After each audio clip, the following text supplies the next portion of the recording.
सबसे पहले आप सबको मेरी प्यार भरी नमस्कार।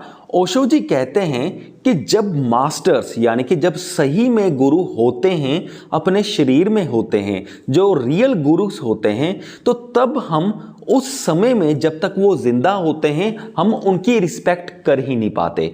क्योंकि ये समाज में ये पता नहीं कैसी धारणा आ चुकी है कि वो सिर्फ उन लोगों की रिस्पेक्ट करते हैं जो जब वो अपना शरीर छोड़ जाते हैं या जब उनकी मृत्यु हो जाती है। जब तक वो जिंदा होते हैं तब तक लोग उनकी रिस्पेक्ट ही नहीं करते, चाहे वो जितने भी महान या अच्छे पुरुष क्यों ना हो। इसका एग्जाम्पल देखिए कि जब जीसस क्राइस्ट रियल में थे तब लोगों ने जीसस क्राइस्ट को क्रूसीफाई कर दिया, उनको मार ही डाला, उनके शरीर को ख़त्म ही कर डाला।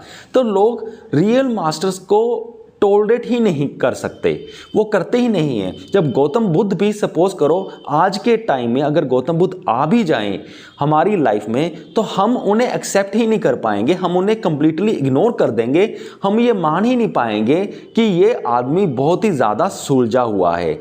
ऐसा हमारा देखने का नज़रिया हो चुका है। आगे ओशो जी कहते हैं कि अगर स्पिरिचुअलिटी को ठीक से सीखना है, अगर स्पिरिचुअलिटी को अपनी ज़िंदगी ठीक से बनाना है ताकि हमें स्पिरिचुअल पाथ में बहुत प्रोग्रेस मिले, तब हमें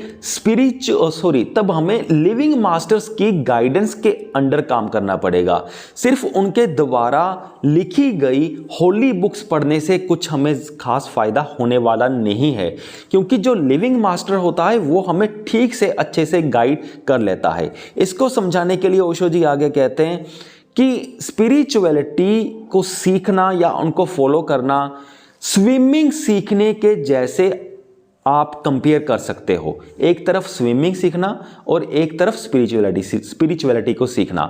तो जब हमने यानी कि सपोज करो कि अगर हमने स्विमिंग सीखनी है यानी कि तैरना सीखना है, तो अगर कोई एक किताब लिख दे जिसको तैरना आता हो, उसने वो अपने अनुभव के आधार पर एक किताब लिख दे और वो किताब वो हमें दे दे, तो क्या हम उस किताब को पढ़ करके स्विमिंग सीख पाएंगे?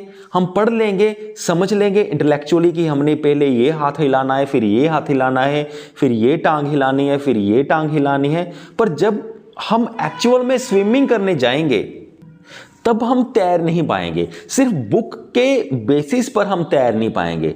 लेकिन अगर हम रियल स्विमर के पास जाएंगे जिसको तैरना आता है, अगर वो जिंदा है, तो तब वो हमें तैरना बहुत ही आसानी से सिखा देगा। अब वो कैसे सिखाएगा?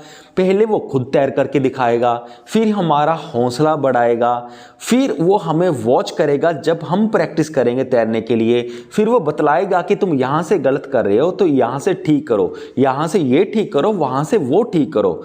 तो फिर हमें तैरना बहुत आसानी से आएगा। तो ऐसे ही स्पिरिचुअलिटी का फंडा होता है। स्पिरिचुअलिटी में भी अगर मास्टर या रियल गुरु अपने फिजिकल बॉडी में है और वो जिंदा है, तो तब वो हमें बहुत ही प्रैक्टिकली गाइड करेगा, हमारा हौसला बढ़ाएगा। जहाँ जहाँ हम गलती कर रहे हैं वहाँ वहाँ वो पिन पॉइंट करेंगे और वो हमें ठीक से गाइड करेंगे। लेकिन हम स्विमिंग सीखने के लिए तो हम असली सही स्विमर के पास जाते हैं, जिसको वाकई में तैरना आता है, उसके पास जाते हैं, उसके थ्रू गाइडेंस लेते हैं और जब वो जिंदा होता है तब गाइडेंस लेते हैं।